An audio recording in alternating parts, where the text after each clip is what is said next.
আপনার মোবাইলে যদি একটা অ্যাপ্লিকেশন থাকে না, তাহলে আপনার মোবাইলটি কোনো সময় আর গরম হবে না, এমনকি হ্যাং করবে না, স্লো কাজ করবে না।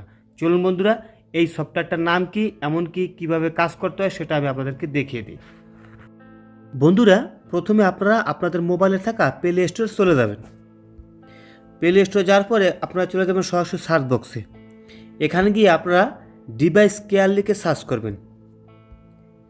তারপরে দেখবেন এই অ্যাপসটি চলে আসবে, ভালো করে দেখে রাখুন। তারপরে এই অ্যাপসটি ওপেন করবেন।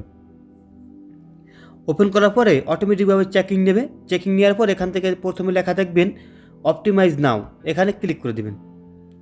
ক্লিক করার পরে যে অ্যাপ্লিকেশনগুলি রানিং থাকবে সব কিন্তু অটোমেটিকভাবে রিমুভ করে দেবে। দেখুন এখানে লেখা আছে 8 ব্যাকগ্রাউন্ড অ্যাপস ক্লোজ, মানে 8টি অ্যাপস আমার মোবাইল রানিং ছিল সেটা কিন্তু বন্ধ করে দিচ্ছে। তারপর 2 নম্বর লেখা আছে no high battery use detected, আপনার যে অ্যাপ্লিকেশনগুলি ব্যাটারি বেশি খাবে সেটাও কিন্তু বন্ধ করে দেবে। এখানে কতগুলি কিন্তু অটোমেটিকভাবে কিন্তু সবগুলি কাজ কিন্তু এক ক্লিকই করে দিছে, ঠিক আছে। তারপর এখান থেকে ডান করে দিবেন। ডান করার পরে এরকম আসবে, দেখুন লেখা থাকবে great your phone is running smoothly, মানে এখন অটোমেটিকভাবে রানিং হয়ে গেছে। তারপর এখান থেকে লেখা থাকবে ব্যাটারি, এই ব্যাটারিতে একবার ক্লিক করে দিবেন। ক্লিক করার পরে এখান থেকে আপনারা দেখতে পারবেন যে আপনার মোবাইলে সব থেকে কোন অ্যাপ্লিকেশনগুলি ব্যাটারি খাইতে আছে। দেখুন এখানে লেখা আছে ফ্রি ফায়ার, ফেসবুক, ইউটিউব, এই 3টে অ্যাপসে আমার সব থেকে ব্যাটারি খায়। আপনারা এইভাবে চেক করবেন, তার পরবর্তীতে এই অ্যাপসগুলি সবসময় আপনারা বন্ধ করে রাখবেন, ঠিক আছে। তারপর ব্যাগে চলে আসবেন, দেখবেন লেখা থাকবে স্টোস, তারপরে স্টোরে ক্লিক করে দেবেন। ক্লিক করার পরে কিছুক্ষণ অপেক্ষা করবেন।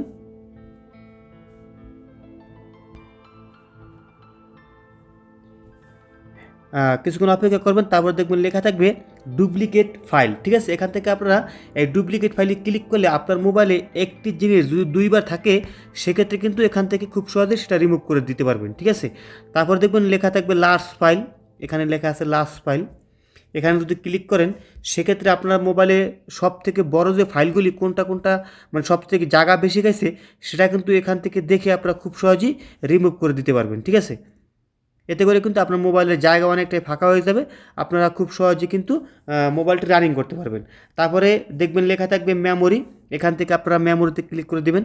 ক্লিক করার পরে আপনার মেমোরি কোন অ্যাপ্লিকেশনে কোন কোন জায়গায় বেশি খাইছে সেটা কিন্তু এখান থেকে চেক করতে পারবেন।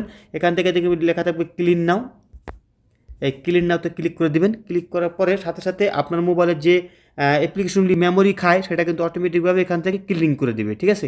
দেখুন ক্লিনিং করে দিয়েছে। তারপরে ব্যাগে চলে আসবেন। আসার পরে এখান থেকে আরেকটি কাজ করতে পারেন, দেখুন এখানে লেখা থাকবে মেমোরি, এই মেমোরিতে আরেকবার ক্লিক করে দেবেন। ক্লিক করার পরে একটু অপেক্ষা করবেন, অপেক্ষা করার পরে একটু নিচে আসবেন। আসার পরে দেখবেন লেখা থাকবে র্যাম প্লাস, ওকে, এই র্যাম প্লাসে ক্লিক করে দেবেন। ক্লিক করার পরে এখান থেকে আপনাদের যদি এটা ইনেবল করা না থাকে সেক্ষেত্রে আপনার মোবাইলে যদি 8 GB থাকে আরও 8 GB পর্যন্ত আপনারা বাড়িয়ে নিতে পারবেন, ঠিক আছে বন্ধুরা।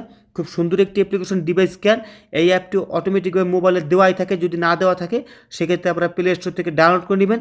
আর যাদের নাকি এই ডিভাইস কেউ আর শো না করবে প্লে স্টোরে সেক্ষেত্রে আপনারা যাদের আগে এই অ্যাপ্লিকেশনটা শো না করবে তারা অ্যান্ড্রয়েড অ্যাসিস্ট্যান্ট নামে যে অ্যাপ্লিকেশনটি আছে সেটাও ডাউনলোড করে নিতে পারেন, ঠিক আছে। এইটা যাদের এইটা শো না মানে কাজ না করবে তারা এই অ্যাপটি ডাউনলোড করে নেবেন, তারপরে কিন্তু এটা দিয়েও এই কাজগুলি করতে পারবেন, ঠিক আছে। সবাই ভালো থাকবেন, আর ভিডিওটা কিন্তু অবশ্যই একটা শেয়ার করে দেবেন, একটা লাইক করে দেবেন।